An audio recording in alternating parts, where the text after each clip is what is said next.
A reading from the first letter of St. Paul to the Corinthians. Lectura de la primera carta del apóstol San Pablo a los Corintios.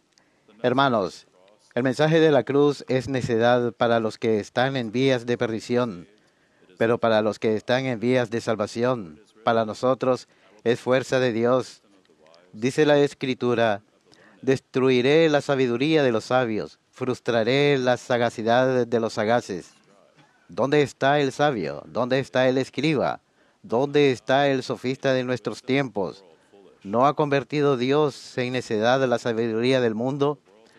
Y como en la sabiduría de Dios el mundo no lo conoció por el camino de la sabiduría, quiso Dios valerse de la necedad de la predicación para salvar a los creyentes, porque los judíos exigen signos, los griegos buscan sabiduría, pero nosotros predicamos a Cristo crucificado.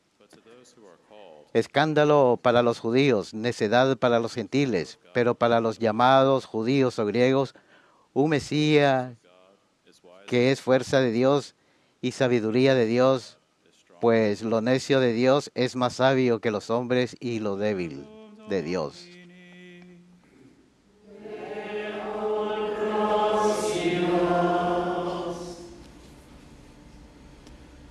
The Lord delivered me from all my fears. El Señor me libró de todas mis ansias. El Señor me libró de todas mis ansias. Bless the Lord at all times. Bendigo al Señor en todo momento. Su alabanza está siempre en mi boca. Mi alma se gloría en el Señor. Que los humildes lo escuchen y se alegren. El Señor me libró de todas mis ansias. Magnify the Lord with me. Together, Proclamad conmigo la grandeza del Señor. Ensalcemos juntos su nombre. Yo consulté al Señor y me respondió. Me libró de todas mis ansias. El Señor me libró de todas mis ansias. to him that you may be radiant. Contempladlo y quedaréis radiante. Vuestro rostro no se avergonzará. Si el afligido invoca al Señor y lo escucha He saved him. y lo salva de su angustia, el Señor me libró de todas mis ansias. The angel of the Lord encamped. El ángel del Señor acampa en torno a sus fieles Taste and y lo protege. Gustad y ved qué bueno es el Señor. Dichoso el que se acoge a Él. El Señor me libró de todas mis ansias.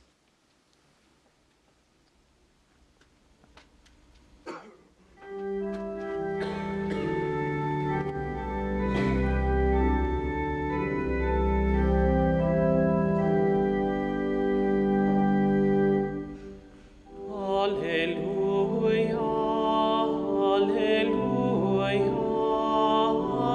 alleluia.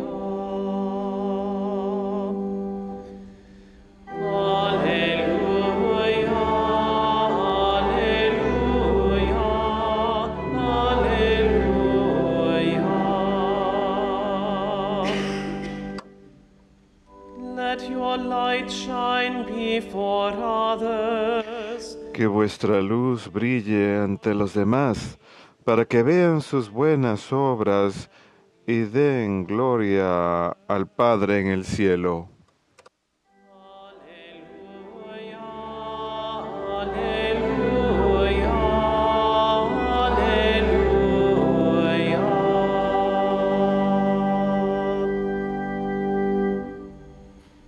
Dominus vobiscum, Et cum spiritu tuo. Lectio Sancti Evangelii secundum Matteum. Gloria tibi, Domine. Jesus said to his disciples, En aquel tiempo dijo Jesús a sus discípulos: ustedes son la sal de la tierra, pero si la sal se vuelve sosa, ¿con qué la salarán? No sirve más que para tirarla fuera y que la pise la gente. Ustedes son la luz del mundo. No se pueden ocultar una ciudad puesta en lo alto de un monte. Tampoco se enciende una lámpara para meterla debajo del celemín, sino para ponerla en el candelero y que alumbre a todos los de casa. Alumbre así vuestra luz a los hombres para que vean vuestras buenas obras y den gloria a vuestro Padre que está en el cielo. No creáis que he venido a abolir la ley y los profetas. No he venido a abolir, sino a dar plenitud. Os aseguro que antes pasarán el cielo y la tierra, que deje de cumplirse hasta la última letra o tilde de la ley. El que se salte uno solo de los preceptos menos importantes y se lo enseñe así a los hombres, será el menos importante en el reino de los cielos. Por quien los cumpla y enseñe será grande en el reino de los cielos.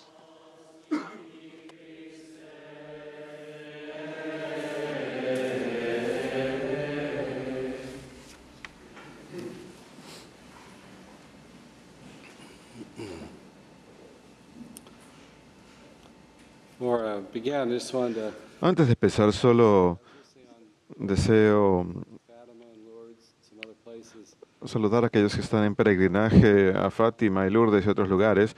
El padre Joe mencionó el otro día en su homilía su viaje a Irlanda. Hubo un gran grupo irlandés en Lourdes cuando yo estuve ahí en peregrinaje, muchos sacerdotes, y la pasé muy bien con ellos y me sentí animado por su testimonio. Así que solo deseo mandar un saludo a Irlanda esta mañana, a aquellos que nos están mirando.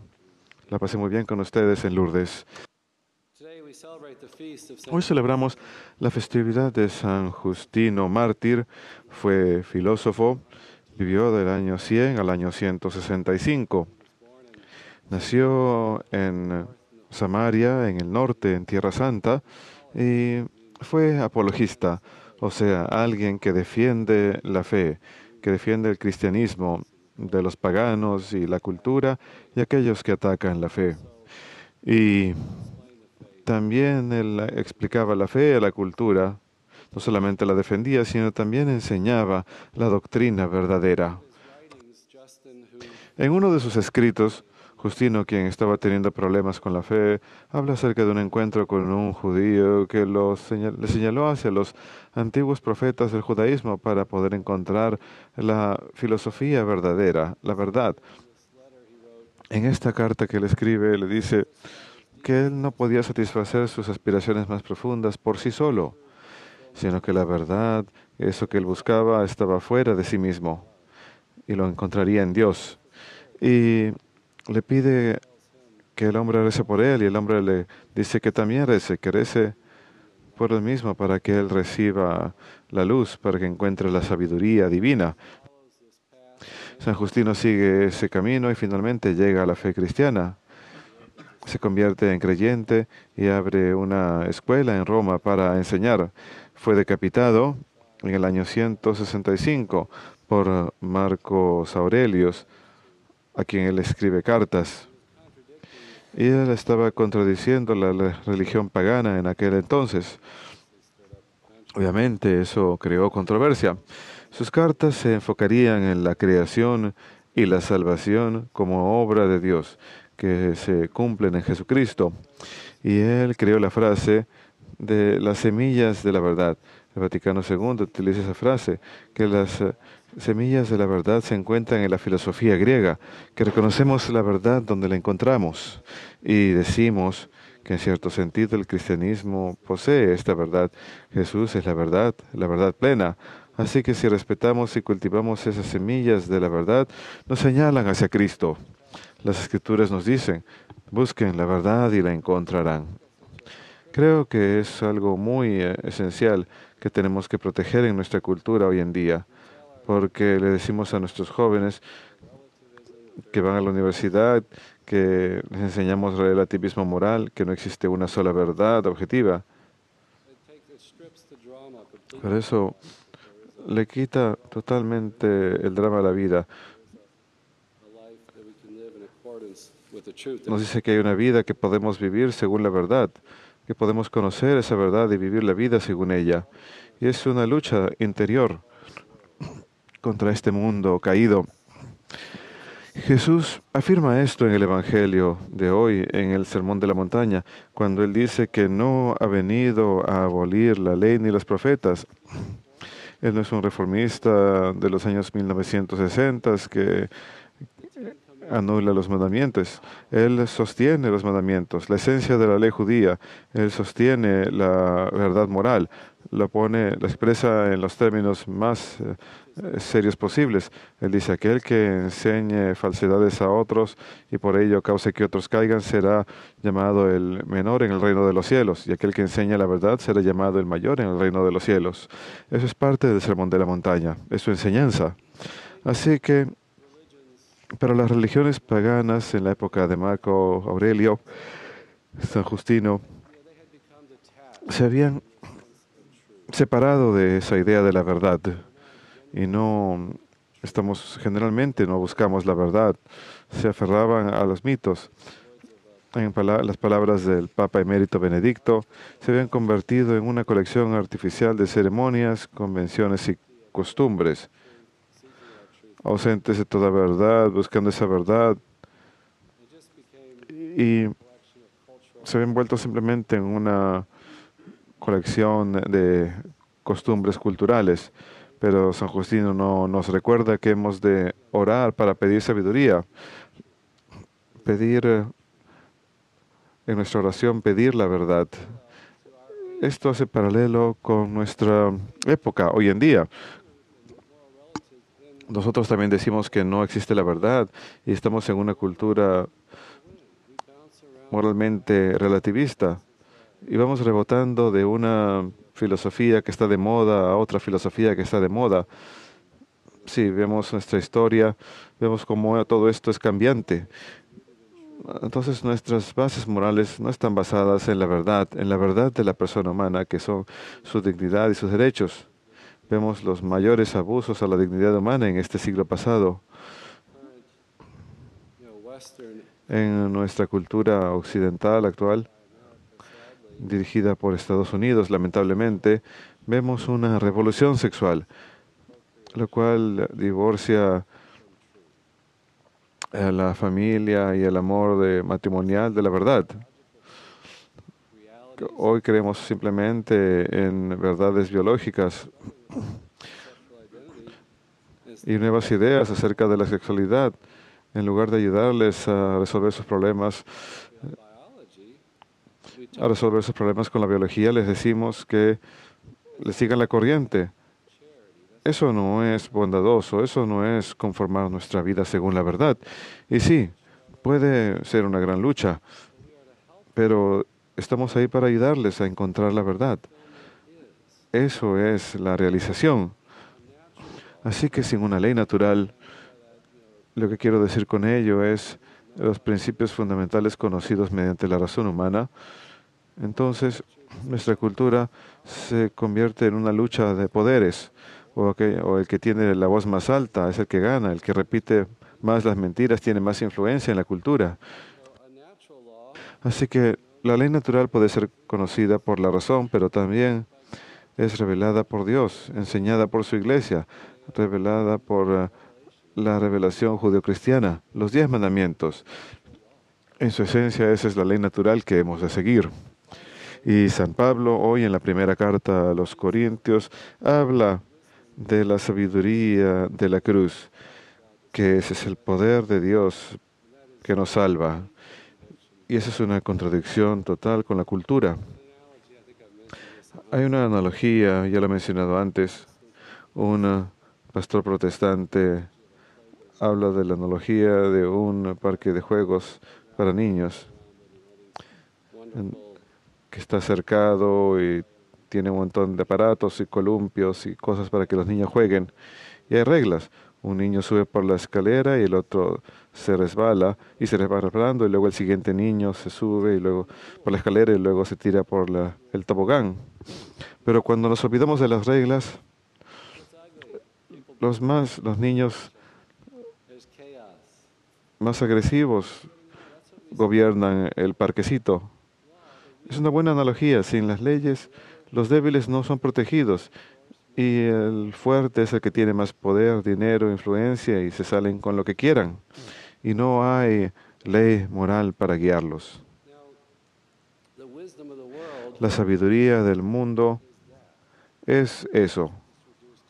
se ve reducida a una lucha de poder. La sabiduría del mundo, en su esencia, se trata del egoísmo. San Justino tuvo que ser dirigido hacia Dios para encontrar su realización. El mundo nos hace enfocar solamente en nosotros mismos, de manera que la cruz es completamente asombrosa, causa confusión. Y eso es lo que San Pablo escribe hoy, que es considerada necedad por el mundo. Fue la voluntad de Dios, a través de la necedad de la proclamación, salvarnos mediante la crucifixión de Cristo. Así que la crucifixión es la salvación de Dios para nosotros. Y también la lección más profunda de lo que somos, de quienes somos llamados a ser. Porque en la cruz Jesús nos da un ejemplo de no ser egoístas, de no enfocarnos en nosotros mismos, de no ver solamente lo que podemos sacar de ello, sino de cómo podemos entregarnos. Eso va completamente en contra del espíritu del mundo. Yo a menudo veo en mi propia vida y en la vida de otros, si Satanás nos llevara, él no tiene que presentarse con una vestida de rojo ni con un tenedor gigante. Si simplemente nos lleva al egoísmo, con eso puede llevarnos a donde Él quiere llevarnos. Puede llevarnos a una vida muy pecaminosa. La cruz nos enseña a vivir una vida de entrega. Jesús se entregó en la cruz. Murió por nuestra salvación. Murió por nosotros. Ese es el ejemplo mayor de dar y no recibir nada a cambio. Él muere por nosotros como pecadores. Esto revela nuestra naturaleza, cómo estamos supuestos a hacer, a imitarlo, y el camino que debemos seguir para encontrar realización. Juan Pablo II a menudo citaba el Vaticano II, diciendo que solo podemos encontrarnos a nosotros mismos cuando nos entregamos sinceramente. Ese es el camino hacia la vida eterna, no la búsqueda del poder y el egoísmo, sino entregarnos por otros, cargar nuestra cruz, participar en la redención del mundo.